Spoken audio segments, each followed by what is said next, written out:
Welcome everyone to Half History Will Travel. I am your host, the Wilder Historian, and last week we talked about Cleburne's actions at the Battle of Shiloh. Now we follow him into the Bluegrass State for the Confederate Kentucky Campaign of 1862.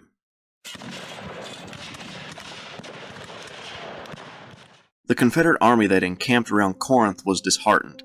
Just a week before, they looked on the coming battle with hope and vigor, but now it was a bad memory filled with death of their comrades.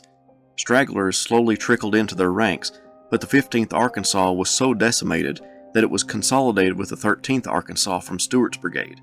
Lucius Polk, the nephew of Leonidas Polk, took command of the regiment after the death of their colonel at Shiloh. This first major battle of Cleburne's career led him to realizing something important about the fight around Shiloh Church. It had not been a Napoleonic-style battle as much as men hiding behind trees and taking on a more irregular style of warfare. Therefore, he proposed a new organization for his brigade. He wanted the 5 best shots from each company to be organized into a couple of separate companies that could be deployed as skirmishers to significantly weaken the enemy before the main line was reached and to eliminate artillerymen from a distance so that the rest of the brigade would proceed unimpeded by cannon fire. It was also at Corinth that Cleburne got to exercise independent command.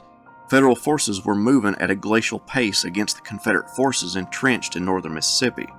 When they got close, Cleburne was sent on a reconnaissance mission along with the newly arrived General Earl Van Dorn. Cleburne was to investigate the Shelton House, presumed to be abandoned.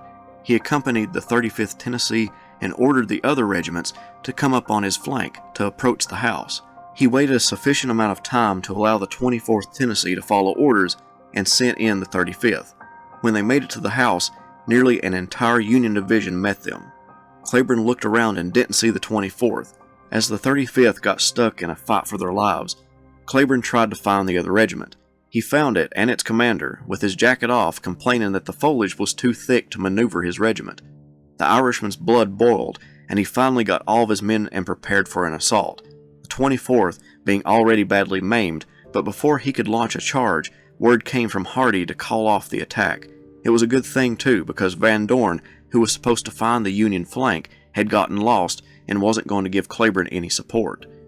The situation at Corinth was dire. The bad drinking water and unhealthiness of the camps were threatening the integrity of the army, so Beauregard moved out in late May to the southwest. By June, the army was in Tupelo, and while there, Beauregard informed President Davis that he was heading to Bladden Springs in southern Alabama for his health. After 3 days and before Davis could reply, Beauregard left for Alabama. Davis was irate and charged him with abandoning his responsibilities and placed Braxton Bragg in command of the army. It was June and the height of the campaign season. Bragg contemplated an attack on Corinth, but decided against it. General Edmund Kirby Smith in the Department of East Tennessee proposed an invasion of Kentucky, and Bragg agreed. The Army of the Mississippi began moving out of Tupelo, Cleburne's brigade being one of the last to leave. They traveled by rail to Meridian, then Mobile along the coast, where they left the train and got on a steamboat that took them across the Pearl River to another train. From there they traveled by rail to Montgomery, then to Atlanta, and finally arriving at Chattanooga on August 1st, 1862. While traveling to Chattanooga, Bragg and Smith sat down and ironed out the details.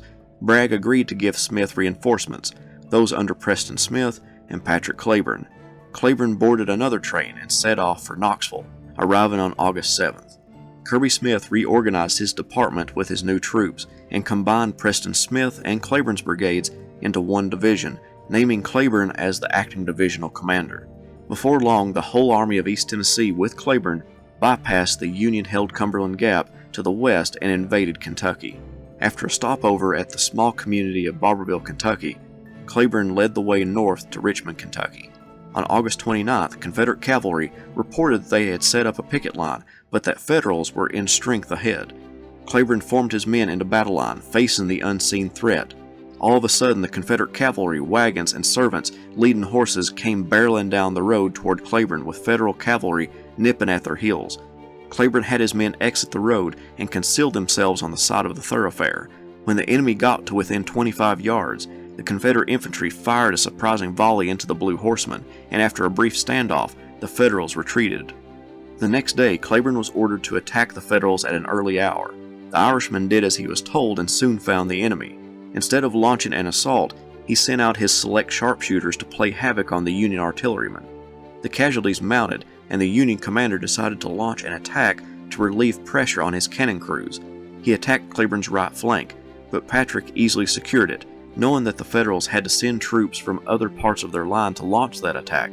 He thought the enemy might be weakened, and he called up Preston Smith's brigade to form on his right, and he would assault the enemy.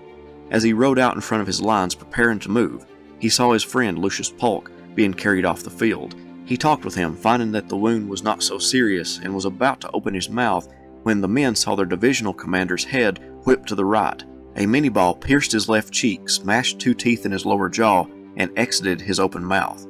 He fully intended to lead the attack, but found that the blood pooling up in his mouth kept him from speaking. He turned over command to Preston Smith and went to the surgeon to get his cheek sewn up.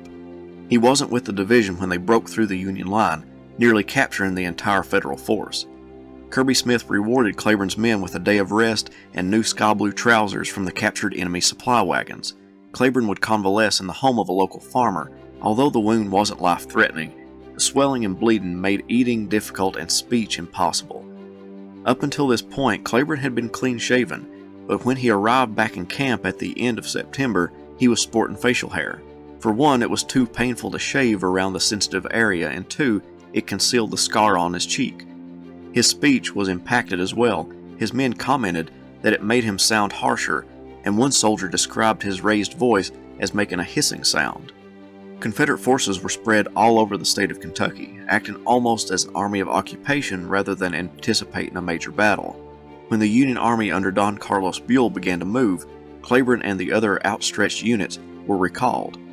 Patrick's brigade and the division to which he was attached under Simon Bolivar Buckner was near Perryville, Kentucky. On October 8th, Cleburne and the rest of the division occupied the center of the Confederate line on the bank of Doctors Creek. Bushrod Johnson's brigade of Buckner's division went in first. After a devastating fire, Johnson's men ran low on ammunition. At 4 p.m., Cleburne's men were ordered forward. As they began to crest the ridge across the creek, they received artillery fire from the rear.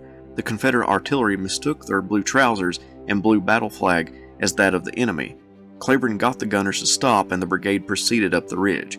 After they topped the ridge, Cleburne and the other Confederate brigades helped break up the Union line with a charge, but in the confusion, the units became disorganized, and Cleburne halted them so they could reform. Union artillery began to shower the gray troops from the left, and a shell killed Cleburne's horse and wounded him in the leg. He extricated himself from the horse and led an advance on foot despite the wound. Cleburne's brigade had advanced too far forward, and the threats to his flanks forced him to slow down the attack. Plus, it was beginning to get dark. Bragg had won a tactical victory, but had gained nothing strategic. Additionally, he had lost valuable manpower that was hard to replace. He decided to retreat out of Kentucky. Bragg had brought about 20,000 weapons to distribute to the thousands of new recruits that he believed would flock to his army, but had to carry them back out of the state. On the journey through the desolate Cumberland Plateau of Appalachia, many thought that the wagons loaded with the extra weapons would have to be discarded because it was difficult to traverse the mountain roads with them. Cleburne stepped in and organized parties of men to help the horses pull the wagons over the dangerous roads. On October 26th, Cleburne arrived in Knoxville, Tennessee. One of his biographers put it best when he wrote, "His ability to infuse his subordinates with enthusiasm, his eagerness for the offensive, and his personal courage and stubbornness in battle remain the principal hallmarks of his leadership." Even his success in taking charge of the wagon train during the retreat was largely a product of his personal energy and charisma. Cleburne had proven himself a great leader. It remained to be seen if he could also be a great commander.